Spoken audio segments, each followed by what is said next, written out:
أملاخ بزح ساعن بزح منقدن قدم نبوتاتنا ونبيات كيرو تزارو أبزن دحروت معالفتات قنا بتوراس كله زقبرو ون علم زفتر ودو غيرو تزاربنا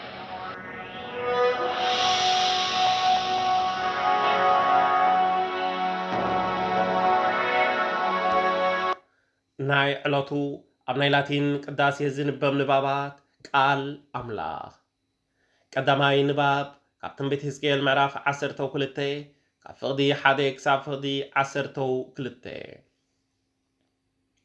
እግዚአብሔር ተዛረበኒ አንታ ወድ ሰብ ንስኻ አማከል ዓለው ትዝኾኑ ህዝቢ ትነብር ኣለኻ ንሳቶም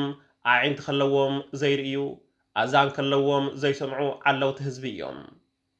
ስለዚ ኣታ ወድ ሰብ ከምቲ ስደተኛ ዝገብሮ ኣቕሑኻ ጠርኒፍካ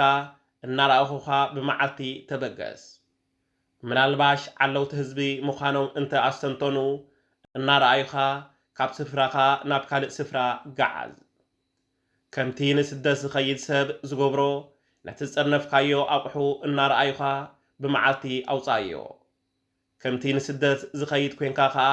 እናረኣዩኻ ምሸት ውፃእ እናረኣዩኻ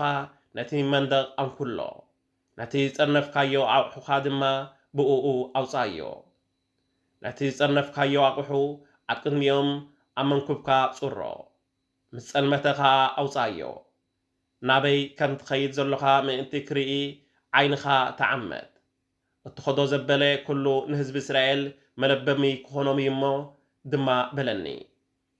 ከምቲ እግዚኣብሔር ዝኣዘዘኒ ኩሉ ድማ ገበርኩ በታ መዓልትትያ ከምቲ ስደተኛ ዝገብሮ ኣቑሑተይ ጠርነፍኩ ምሸትካ ነቲ መንደቕ ብኢደይ ኣንኰልክዎ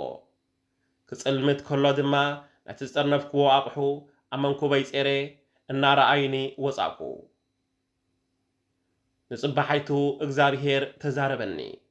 አንታ ወዲ ሰብ እዞም ዓለውቲ ዝኾኑ ህዝቢ እስራኤል እንታይ ደኣ ትገብር ኣለኻ ኢሎም ዶ ይሓትኻ ኣለዉ እምበኣርከስ ኣነ እግዚኣብሔር ኣምላኽ ዝብሎ ዘለኹ ንገሮም እዚ ነቲ ኣብ ኢየሩሳሌም ዘሎ መስፍንን ነቶም ኣብኣ ዝነብሩ ኩሎም ህዝቢ እስራኤልን ዝምልከት እዩ እቲ ዝገበርካዮ ምልክት ናይቲ ክበጽሖም ዘለዎ ምዃኑ ንገሮም ክስደዱን ክማረኹን እዮም እቲ ዝገዝኦም ዘሎ መስፍን ኣቑሑኡ ኣብ መንኩቡ ጸይሩ ብጸልማት ክወፅእ እዩ ምእንቲ ከውፅዎስ ነቲ መንደቕ ኮንክልዎ እዮም ነታ ምድሪ በዒንቱ ክርእያ ድማ ገጹ ክዕምት እዩ ካልኣይ ንባብ ካብ መዝሙር ዳዊት መዝሙር 78 ካብ ፍቕዲ 56 ክሳብ ፍቕዲ 62 ፍቕዲ 67 ግናኸ ነቲ ልዑል ኣምላኽ ፈተንዎን ተጸረርዎን ትእዛዛት እውን ኣይሓለውን ከም ኣቦታቶም ዓለውትን ጠሎሙን ከም ዝተበላሸወ ቀስቲ ኾኑ በቲ ንጣዖት ዝሰግድሉ ኮረቢት ኣኽረርዎ ንዝተወቕረ ምስልታት ብምምላኾም እውን ኣቕንዎ ኣምላኽ ድማ ነዚ ሰሚዑ ተቖጥዐ ንእስራኤላውያንን ፈጺሙ ድርበዮም ነታ ኣብ ስየሎ ኣብ ማእከልና ተኺልዋ ዝነበረ ማሕደሩ ሓደጋ ነታ ናይ ሓይሉን ክብሩን ምልክት ዝኾነት ታቦት ናብ ኢድ ጸላኢ ኣሕሊፉ ሃባ ነቶም ርሱ ዝኾኑ ህዝቡ ተቖጥዖም ብሰይፊ ከም ዝመቱ እውን ገበሮም ኣብ ባዛ ውግእ ሞቱ ኣዋልዶም ከዓ ዝምርዓወን ሰኣና ካህናቶም ብሰይፊ ወደቑ መበለታቶም እውን ከይበኸያሎም ተኸልከላ ሽዑ እግዚኣብሔር ከምቲ ካብ ድቃሱ ዝትንስእ ሰብ ተንስአ ከምቲ ነቢይ ሰትዩ ዝጭድር ጅግና ኮይኑ ተንስአ